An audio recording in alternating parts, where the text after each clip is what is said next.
Welcome in to another edition of the PFF College Football Show. Max Chadwick alongside Dalton Wasserman here to break down the worst mock draft ever. That is Dalton Wasserman's latest mock draft that's available right now at PFF.com. So Dalton, we're going to break down your entire first-round mock draft, go over some of the things that I don't like about this mock draft, some things that maybe I do like about this mock draft as well. But first off, how are you today, and what do you think about this whole mock you put together? I think it's pretty good. Look, it's hard to be predictive with these things weeks out. We've done it for months on end already. I figured you wouldn't like it at all anyway because that just tracks with your personality, towards anything I do. But got a lot more opinions. I'm sure we'll get some opinions in the chat. Obviously, Twitter is always the opinionated place to be. So we'll see. We'll see what everybody else thinks of it, and whatever happens here happens. I know you're about to put me through a real interrogation with some of this. Honestly, it's a really interesting one. It's not just a chalky one. You have a lot of trades in this mock draft. I think it was 5. I think I made 5 trades in this. Yeah, one. I mean, as of right now, every single team has their own first-round pick in the draft, which is very rare. I can almost guarantee you that not every single team will be using that first-round pick. I'm sure that a lot of trades will be happening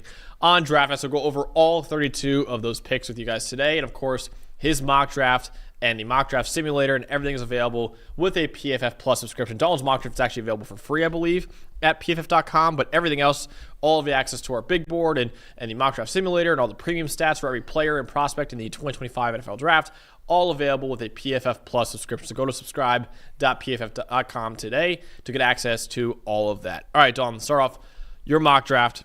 Let's look at the number 1 overall pick. Cam Ward going to the Tennessee Titans, which is, I think, pretty chalk right now. Number 2, you got the Browns taking Abdul Carter. Number 3, you still have the Giants taking Shedeur Sanders, the quarterback out of Colorado. Number 4, Patriots going with Travis Hunter. Number 5, you have Mason Graham going to the Jaguars. Number 6, you have Tedero McMillan to the Raiders. Number 7, Tyler Warren to the Jets. And then a trade at number 8 overall. You have the 49ers going from number 11 to number 8, trading to the Panthers the number 11 pick and the number 100 pick, so a third-round pick to the Panthers in exchange for the number 8 pick. And then they get Armand Membu, getting ahead of the Saints, who then take Will Campbell. And at number 10 is Ashton Ginty to the Chicago Bears. I want to start off at number 3 overall because it feels like the number 1 and number 2 picks, that's likely who the favorite is to be the pick right now. Cam Ward is a heavy favorite to go to Tennessee. The Browns feels a little more open at number 2 overall between maybe Abdul Carter and Travis Hunter, maybe even Shedeur Sanders figures into that mix as well. But Abdul Carter, I think, is currently the favorite to go there. Number 3, you still have the Giants going with Shedeur Sanders, even though the Giants already signed Russell Wilson and Jameis Winston this offseason. So you still think, even after signing those 2 veterans, the Giants still could look to add a quarterback. So I do think there's a part of it where Wilson and Jameis just give them more options, right? Because prior to signing those 2 guys, it was just Tommy DeVito on their roster, and obviously you can't live like that, right? Most teams take at least 3, if not 4 quarterbacks into camp anyway. Okay. You're talking about, to me, let's talk about the financial part of this first. Russell Wilson, 1 year, the contract maxes out at $21 million, which is low-end starter money, but he's only guaranteed $10 million. So there's some incentives on top of that. I'm sure it's playing time incentives, winning incentives, things like that. And Jameis was only signed for 2 years and $8 million. So let's just say the combined guarantees of that is $14 million for this season.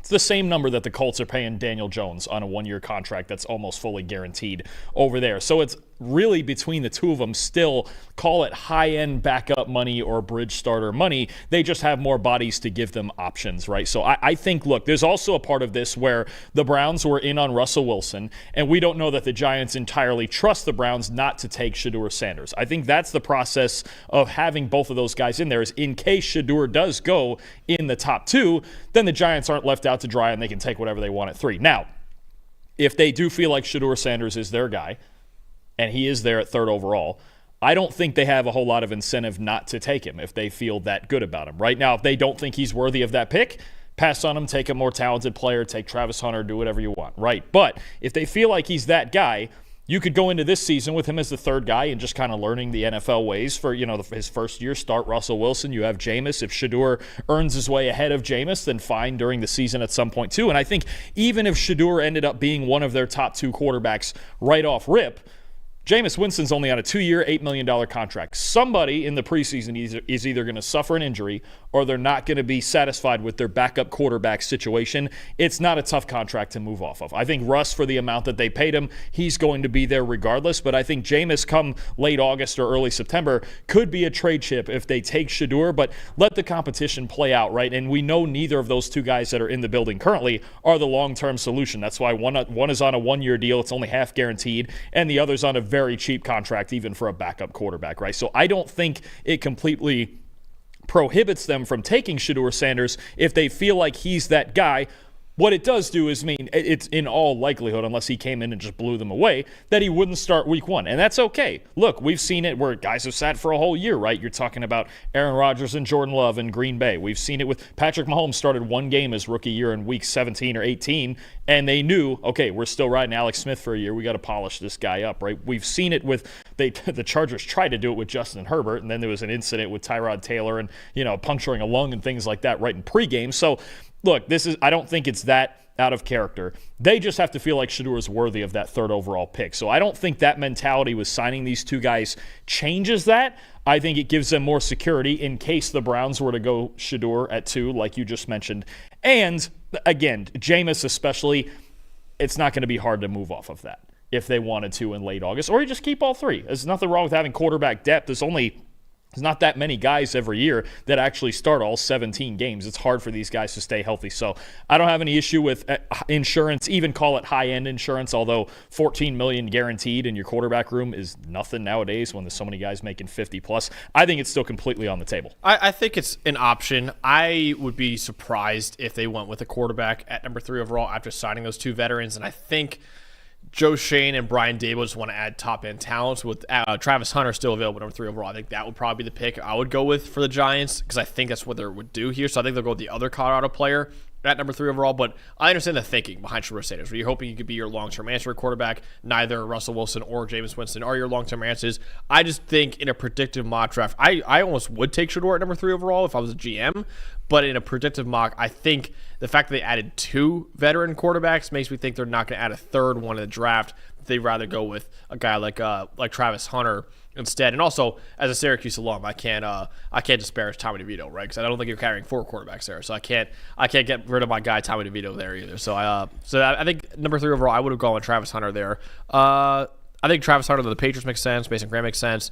Ted McMillan, I like that to the Raiders at number 6 overall over Ashton Jitty. I think that does make sense as well. Let's go with the trade, though, Dalton, at number 8 overall, with the 49ers trading up ahead of the Saints, ahead of the Bears, to grab Armand Membu, the tackle out of Missouri. So he's the first offensive lineman off the board for you. Why did you feel like it was needed for the 49ers to move up to number 8 and grab Armand Membu? So I think between 9 with New Orleans. Some people are still mocking Will Campbell to the Bears at 10, which I'm not a huge fan of. I think they could go elsewhere, as we've seen, as I did with Ginty. But I think when you have the Saints at 9, you have the Niners at 11, you've got even the Cowboys at 12. I don't know that offensive line's completely off the board. Miami at 13. There's this little run in the early teens here where you've got a bunch of teams that could get into this offensive tackle class. That's not even to mention New England could still do it at 4 if they like somebody like Campbell or Membu enough, or we don't know that they would, if there's any scenario where they would trade down, and depending on who's there, would it be Abdul Carter? In this case, I have Travis Hunter. I think for me, for the 49ers, when I was looking at what the simulator would actually let me do for the trades, because of course PFF mock draft simulator, we can do trades and it'll even evaluate the percentage chance that a team would accept such a trade. You know, I think it's a win-win here. You get the Niners ahead of the Saints. That was the big thing. Get ahead of the Saints at 9, who in this scenario with Campbell on the board, with Membu on the board, would get their pick of offensive lineman, because the Panthers, we very much assume, are not going to take an offensive lineman. The Panthers benefit, they get the 100th overall pick, and they only move down 3 spots. We'll get to their pick in a minute. But I think it's a small price to pay, even though it's the last of the top 100 picks, to go, okay, the Niners get their pick of offensive linemen. I'm of the belief that they're going to build in this draft heavily in the trenches.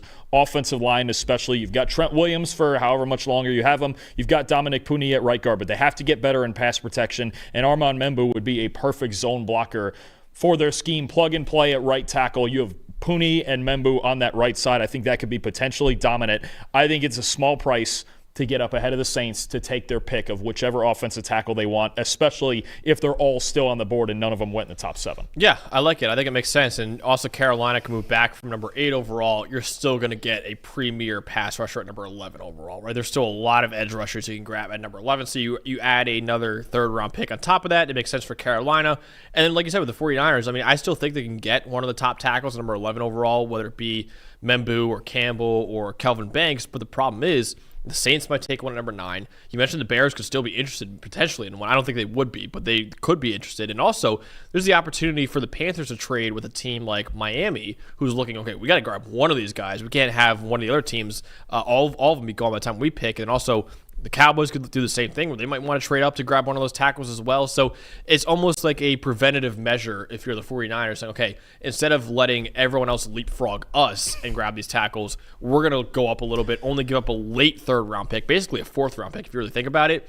Then we can grab our guy instead of hoping that one of them lands at number 11. Especially consider with Membu specifically, okay, as the best right tackle in the draft. That's what he played at Missouri. And I'm sure there's teams that think that would assume he's athletic enough to move over to the left side, right? But you talk about the Niners have issues at right tackle. Saints have issues at right tackle. Dallas has issues at right tackle.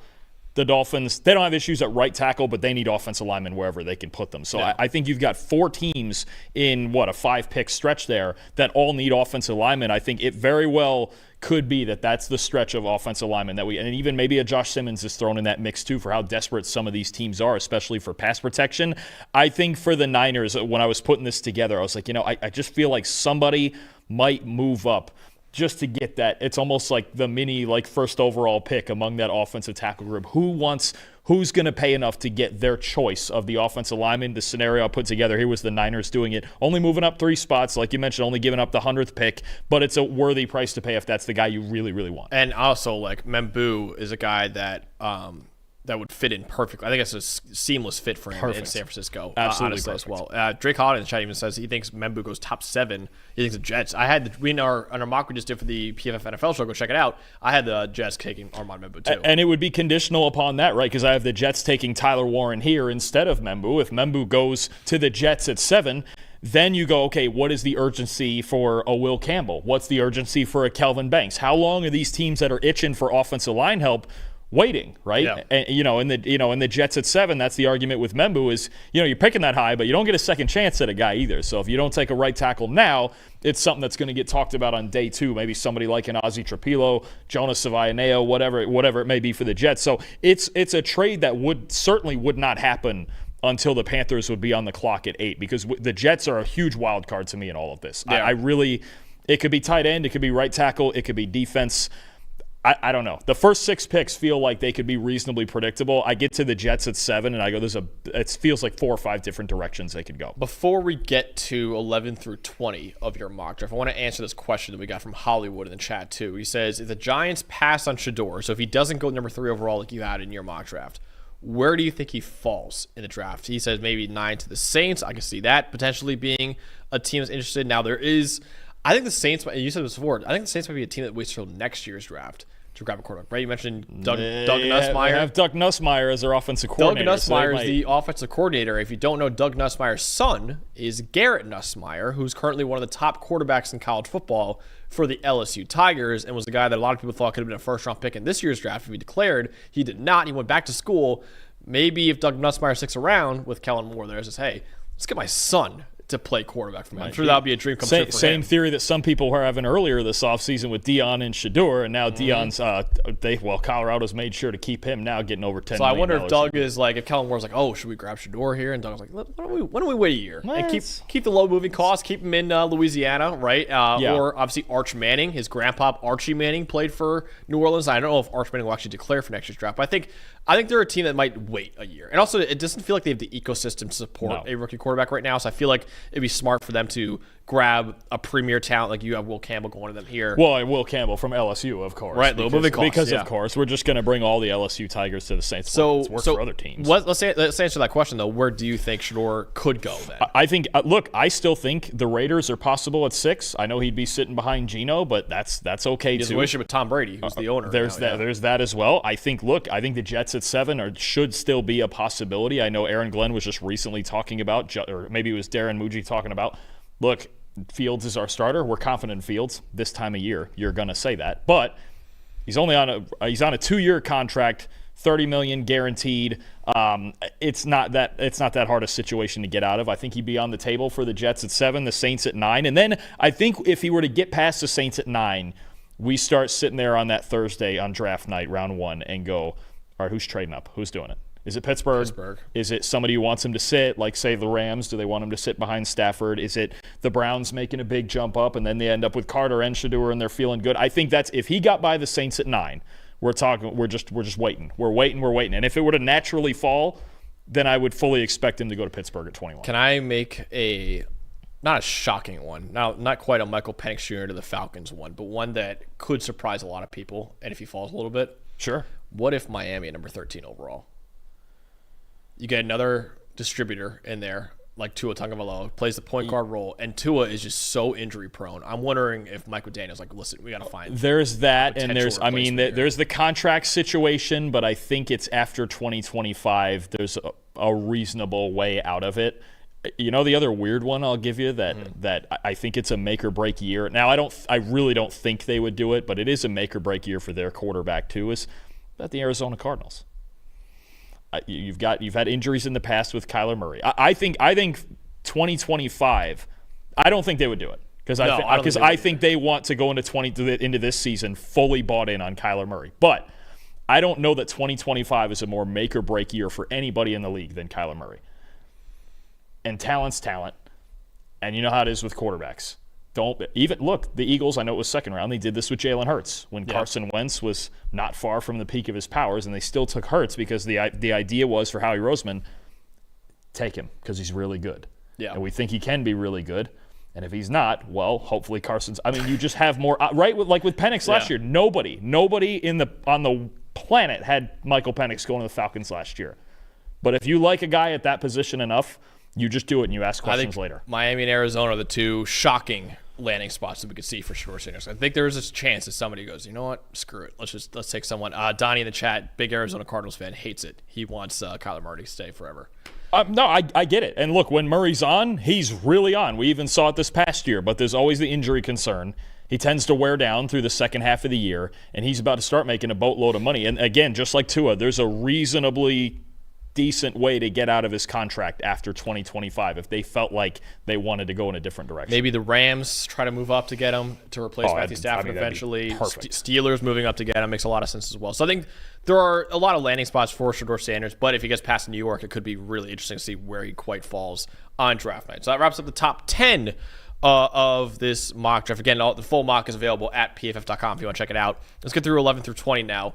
At number 11 overall, Carolina traded back from number 8 with the 49ers. They get Jalen Walker at number 11 overall. Number 12, the Cowboys go with Jahdae Campbell, the linebacker from Alabama. Number 13, the Dolphins go with Kelvin Banks Jr. from Texas. Number 14, the Colts take Colston Loveland from Michigan. 15, Falcons go with Nick Emmanwori from South Carolina.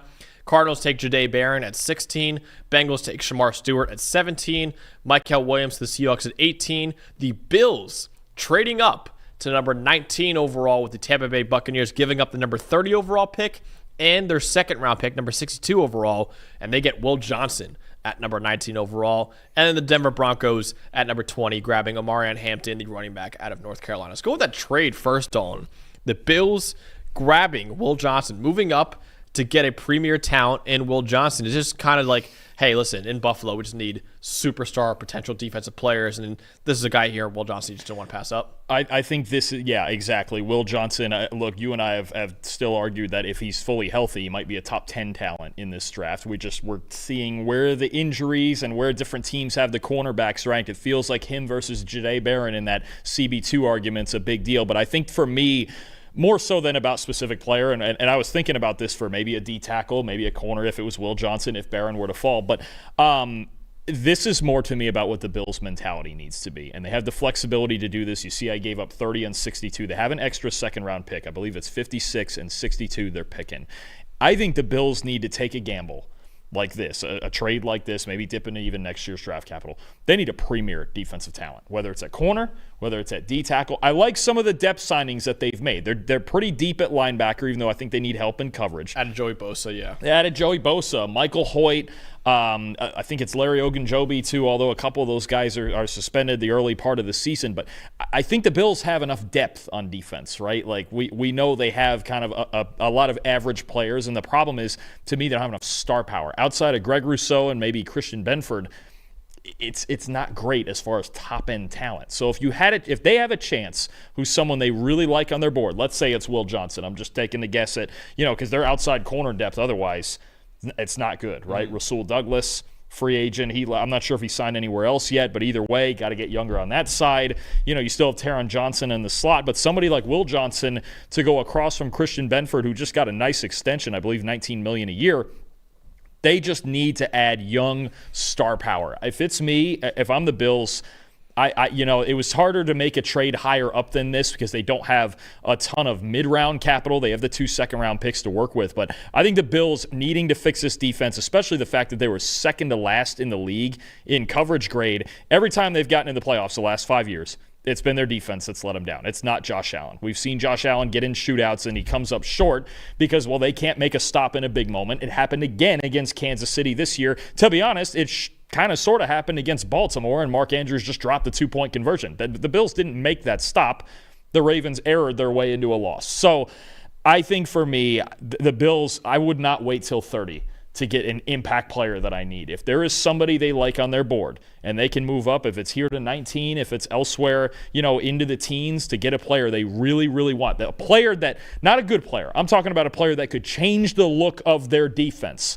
I think Buffalo needs to do that because this window with Josh Allen, you've got to take advantage of it, right? Yeah. I mean, this is you cannot keep getting to the divisional and the AFC title game every single year and keep losing because of your defense. Yeah, I like it a lot. I mean, Will Johnson, I agree with you, is a top 10 to 15 player in this draft, and he's a guy that I know injuries kind of bugged him this last year. That will be a concern with him the next level, but if he's fully healthy, I mean, he is easily a top 10 player in this draft, I think. So I like Will Johnson a lot, man. I think Buffalo, like you said, just needs premier defensive talent. Don't know if you'll get a premier defensive defender at number 30 overall. So it makes sense that you want to trade up to get a top-notch player at number 19 overall with the Tampa Bay Buccaneers. And then also the Buccaneers are looking at it, like Jahad Campbell's off the board, some of the edge rushers off the board too. So if you're the Buccaneers, you're thinking, okay, we trade back a little bit. We add a second-round pick as well.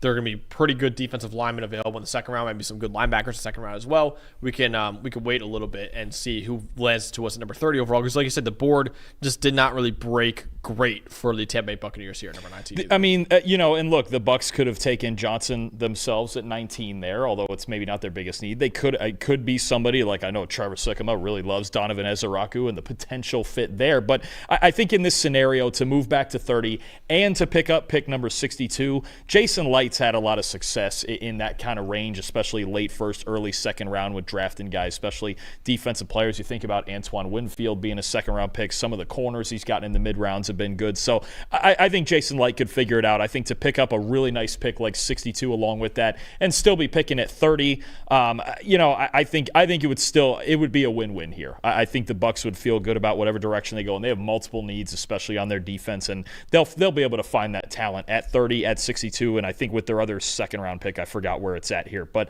I think this is a win-win, and the Bucs, like you mentioned, unless it was someone they were dying for at that 19th pick, if they were dying for Donovan Ezeraku and didn't want to wait, if Will Johnson was their guy instead of Buffalo's guy and they just refused to make the trade, so be it. But I think a trade down could help them there. They're a team that I've looked at a lot that I go, they might be a trade down spot considering their needs and multiple needs at that to get a couple more picks. And I'll tell you what, I think there's a chance Donovan Ezeraku is available at number 30 overall too. Yeah, there would certainly be a chance.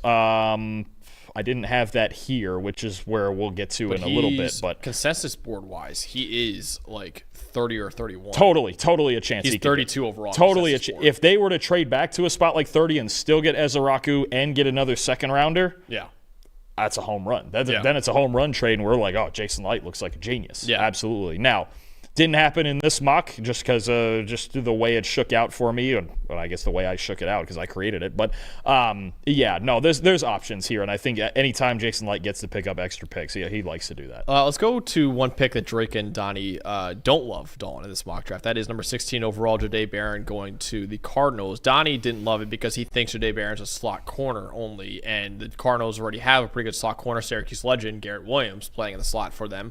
So he doesn't know if he could be a boundary corner. And then Drake wanted them to go more D tackle instead because he thinks that they have a pretty solid cornerback room and all that. So can you explain the Jahdae Barron selection there, the Cardinals at 16? Sure. I think, look, Kenneth Grant and guys like Kenneth Grant and Walter Nolan are absolutely on the table here. If they go D-line, even if it's a run-stopping edge, even if they went Shamar Stewart, I would understand it, right? Because you're looking at right now Josh Sweat, who's obviously solid, and they paid a lot of money.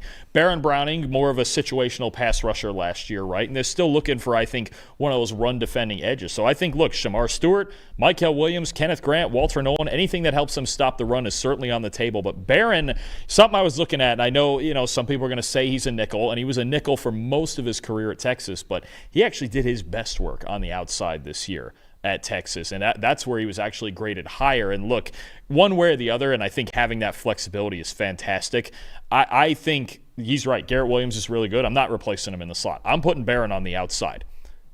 A number I found in this when I was looking at this pick, and this pick was this took me among like the longest times for what to make here, because I think there's options, right? Cardinals outside cornerbacks, and Jonathan Gannon loves his zone defenses. Lowest zone coverage grade in the NFL last season. Jahdae Barron, highest zone coverage grade in college football last season, even better than a guy like Travis Hunter. So I look at the fit in their defense, and I do think outside corner is a concern. And in the past, we have mocked Will Johnson to this pick as well. I don't think corner is off the table, and there's a boatload of defensive linemen in this draft that you can get on day 2 that can help this team, and they spent a boatload of money in free agency, right? They got Josh Sweat. They kept Baron Browning. They got Dalvin Tomlinson, right? They drafted Darius Robinson last year, which is the one reason I was also hesitant to take somebody like Mykel Williams, because I see Williams as maybe a little bit better version of Darius Robinson, but Darius is already there, and he didn't get a real shot to play last year because of injury. So I think they're going to let Darius have his moment.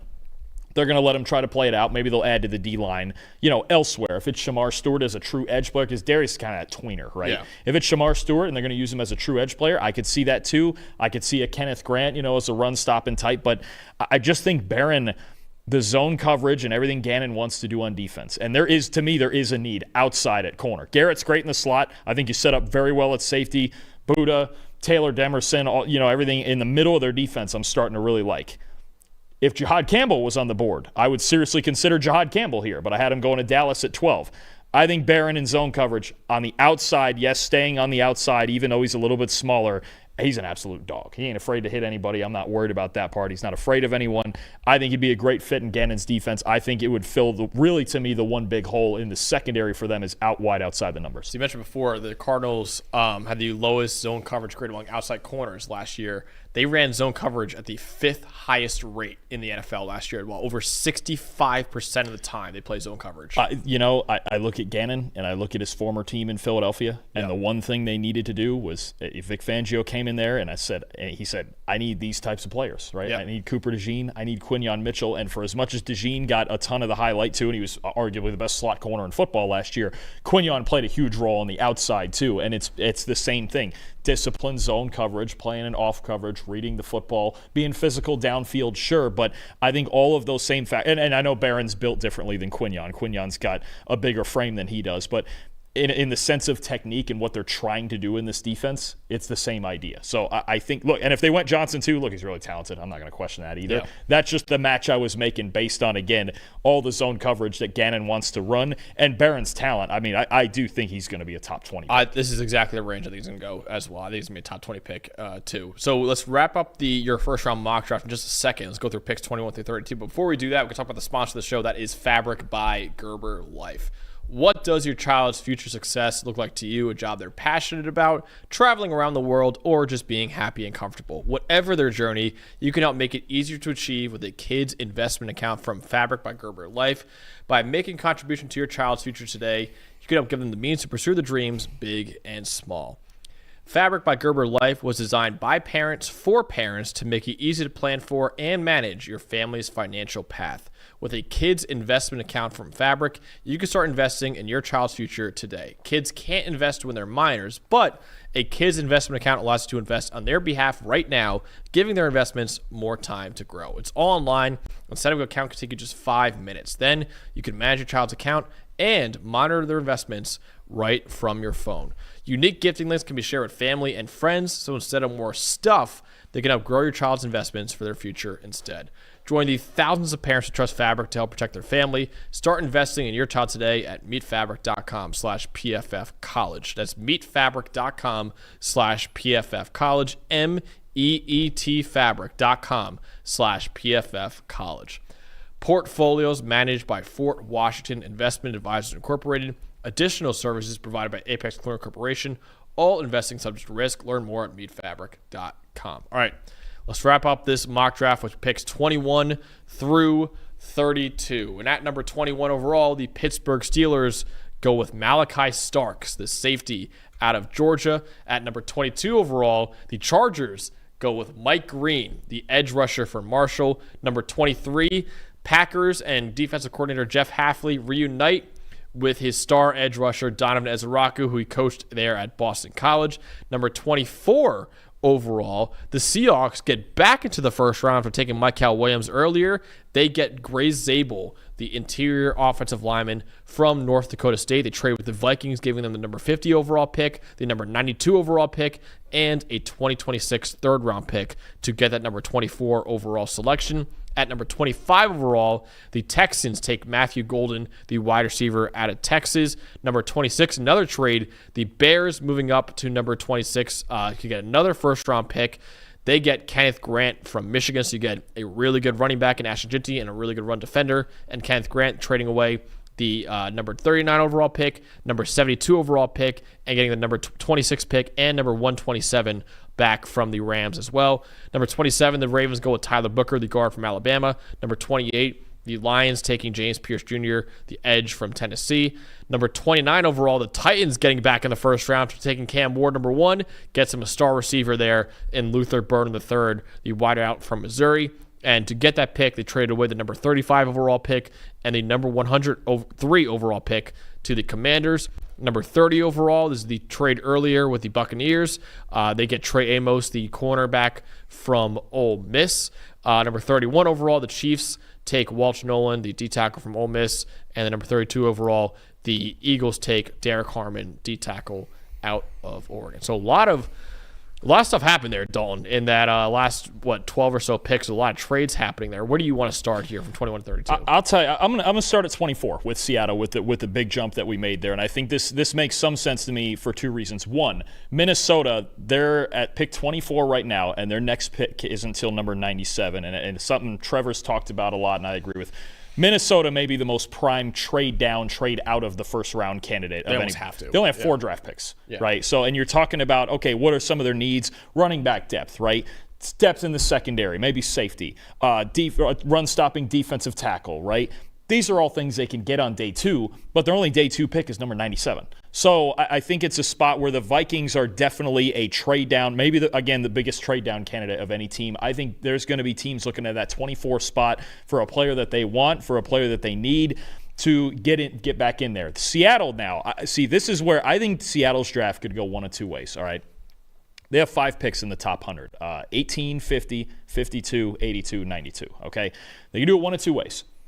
Take a really good player at 18 and then just make the picks naturally, in the second and third round, or maybe, maneuver a little bit and fill out, right? Interior offensive line needs, maybe a little more on the D-line. I got Mykel Williams at 18 earlier. I think that helps a lot with Mike McDonald wanting to move around the fronts, and you've got him, he doesn't have to play a ton. You got a really deep defensive line there all of a sudden if you're working with Mykel Williams in there, or you could go receiver. It depends. You could take a premier player at 18. I think they're staying at 18 first and foremost. Now, the other thing you could do with those day 2 picks, put together a package. You're not picking again until 50. If this is somebody you really want and you don't think you're going to be able to get, somebody that's not going to last from 19 to 49, that big 30-spot gap in there, get aggressive, go get who you want, right? And I think they're in position to do that. So in this scenario here, I've got them moving up from 50 to 24.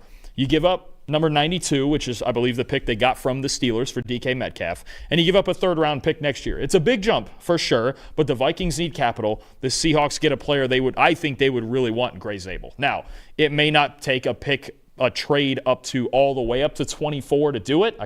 We only have the one-round mock working here, but I think that's something I want to emphasize is that Gray Zabel could be a big-time target for Clint Kubiak and the Seattle Seahawks offense. They have needs all over at the interior of the offensive line. We don't know yet if Zabel would play guard or center. He's a really good athlete. I think he would fit in Kubiak's outside zone run scheme, right? And I think the fact that he is flexible like that, right? If we wanted him to play center, if we wanted him to play left guard, if Christian Haynes is the guy at right guard, or maybe Satao Lomea makes, he's better in that system, whatever. They need talent on this interior offensive line, but I think Gray Zabel would be an awesome fit for them. It's a gutsy move to go all the way from 50 to 24. It costs you a little bit, but again, if there's players in that range, in that late first, early second round range, if there's somebody they really want, they have the tools to get aggressive and go up and get them. And this is a quarterback in Seattle and Sam Darnold that needs a good offensive line. And they didn't do much to address the interior offensive line at all. I think Gray Zabel is a prime target, maybe even for the number 18 overall pick if they want to take him there. It's possible. I mean, I think he's a player. He's an example of a player. I think Donovan Jackson's another example of a player who might not last from 19 all the way to 50. Yeah. Right? Maybe this is a trade that Seattle makes into the mid-30s, right? Again, I was only working with one round here, but I think the idea is, again, there's two ways they could go about it. They could take their 5 picks in the first 3 rounds as they are, or you use that capital and you go get players you really, really want who fit in, especially offensively. Again, wide receiver, interior offensive line. If there's somebody at either of those 2 spots that they feel like they need, make the move. Close that gap from between 50 and 18 and go get that guy. No, it makes a lot of sense, honestly, for a team that has a ton of day 2 picks compared to a team that has basically only one day 2 pick in Minnesota. I think that's a smart move for both teams, honestly, to go up there and grab them. What else is this mock I want to try out? How about the Bears trading up as well into the first round to get Ashton Jeanty at number 10 overall, and then they trade back into the first round to get Kenneth Grant, the D tackle from Michigan, giving up a second-round pick and a third-round pick and getting obviously the first-round pick in return and the fourth-round pick in return from the Rams. Why do you think the Bears wanted to move all the way up to get Kenneth Grant here? So I think there's 2 things that could happen at the 10th overall pick. If Jeanty's on the board, I think you take Ashton Jeanty. I really do. He's a special football player. I think he's one of the 4 best football players in this draft. Running back valuation be damned. This team doesn't have a workhorse. DeAndre Swift is a good complimentary back. Roshan Johnson's a complimentary back. Ashton Jeanty's a horse. And if you put that horse behind this offensive line, look out, right? So if it's not Ashton Jeanty, if he goes, say, to the Raiders beforehand or somebody gets ahead of them, then I'm going defensive line. Well, I had Jeanty with the 10th pick. I still kind of want a defensive lineman. I think they could use some help in run defense. And the Bears are just like Seattle, like I just mentioned. They're picking 39. They're picking 41. So even with this trade, they gave up 39, 72. They got back 127, and they took Grant here at 26. They're still picking 41. Yeah. If they want another receiver, if they want O-line depth, if they just want something else on their defense, whatever, you can get it at 41. If you want help with safety, I don't know if it's somebody like Xavier Watts or whatever you want to do at 41. But this is the luxury of having 39 and 41. You can make a move like this. Because I was looking even at the Rams draft capital. There's 2 things about the Rams who they're trading with that have the 26th pick. One, their 2 biggest needs to me at least, or maybe you could argue even 3, let's say are linebacker, corner, and maybe offensive line depth, right? I think the starting 5 is set for now loosely. Maybe future developmental offensive lineman. I think all of those things, I don't know that 26 is a sweet spot for them. And the Rams don't have a ton of draft capital. I don't think moving down and getting 39 and 72 is terrible for them because I think they could fill those. If they want a linebacker, okay, somebody, I don't know, Demetrius Knight at 39 or even somebody like a Chris Paul at 72. They could get that, right? I think, a corner, right? You could get a corner in this draft at 39. if it's Maxwell Hairston, if they like Siobhan Ravel, whoever, if it's they want to take the gamble on a Ben Morrison, cool. I think the Bears, for me, are in a spot where we need to look out for them in the 20s. If they want a second first-round type player, like a Kenneth Grant, who would help their run defense inside a lot.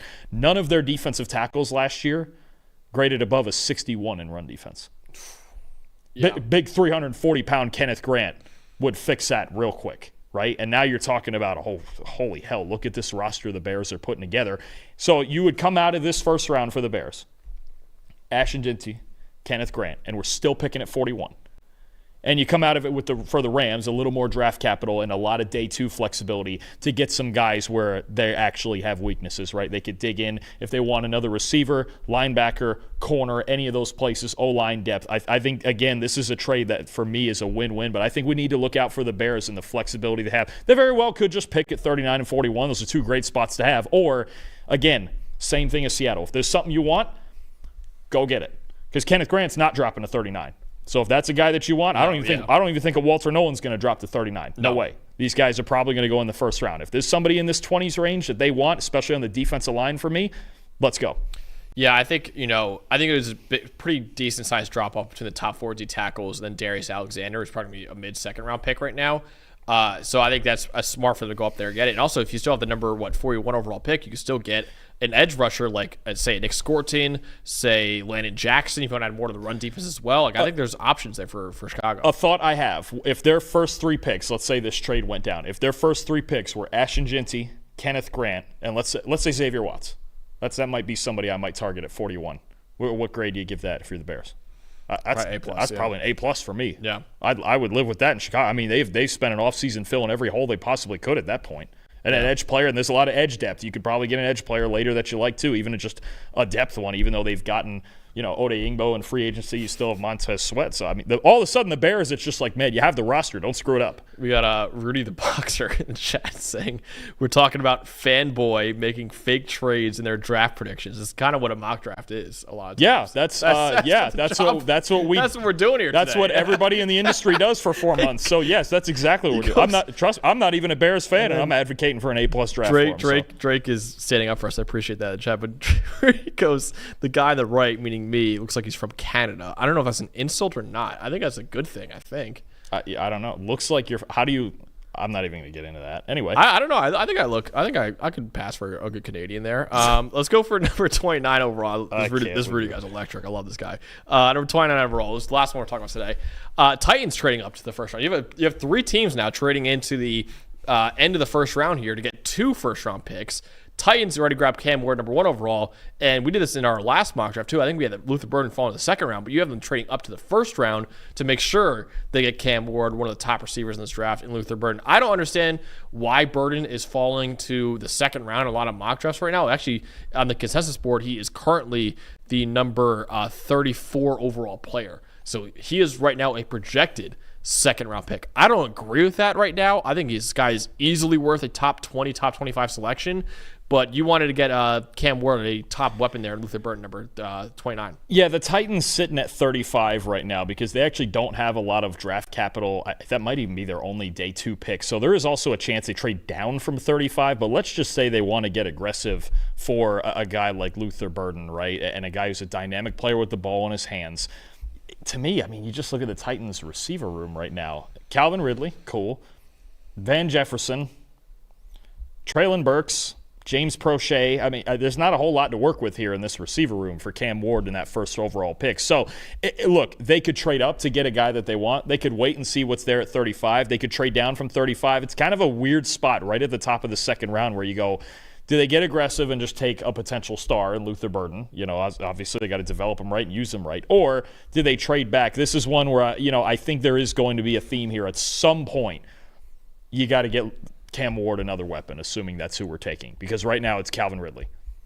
And that's it. That's really what we're looking at there. Treylon Burks didn't work. Brian Callahan, I don't even think he's tied to him. That draft was a while ago now. Van Jefferson's always been just a third or fourth type guy. He's okay. He's an okay vertical threat. But I think to add, think about, okay, Ridley on one side, Jefferson as a vertical threat on the outside. You put Luther Burden right between him and the slot. That's where he wants to live, right? So maybe, look, could be wrong on that one. They could trade down and say maybe you want a slot guy, Go get Ward's guy from Miami, Xavier Restrepo, maybe a Jack Bash, somebody like that. But I think the idea again here is to just how aggressive are they going to be? But the Titans they got to come out with more weapons out of this draft. Have to, and which is the case also for trading down from 35 in the second round. But here wanted to get that idea out there of, look, if a Luther Burden is sitting there and he's not going to go in the top 20 like we originally thought, and he's going to be closer to his borderline first, second round guy, Tennessee's a good spot for him. You have to get ahead of Cleveland.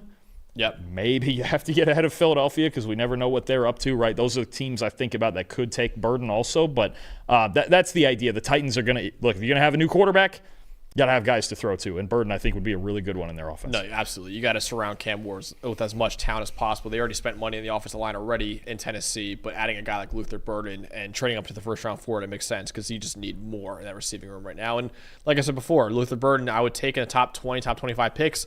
He might be available late first round, early second round at this point, the way his stock seems to be falling, which I don't really understand too much of that. But Luther Burden would provide a immediate upgrade to that receiving core in Tennessee, so I like that a lot. All right, that wraps up the worst mock draft ever. Dalton Wasserman's latest mock draft available at PFF.com. It's a spicy one. There are 5 trades that Dalton made in this mock draft, so go check it out at PFF.com if you want to see the full write-up for all 32 selections in that mock draft. Obviously, you've got a lot more draft content coming for you guys in the lead-up. Only about a few weeks away from the 2025 NFL Draft. Still got a couple more positional rankings, a lot more mock drafts to do here on this channel, and, of course, our annual all-eligible mock draft where 2025 guys are eligible to be picked, 2026 guys are eligible to be picked, and 2027 guys. Yes, Jeremiah Smith, DJ Lagway, Dylan Stewart, all those guys are eligible to be picked in our new all-eligible mock draft coming out this month in April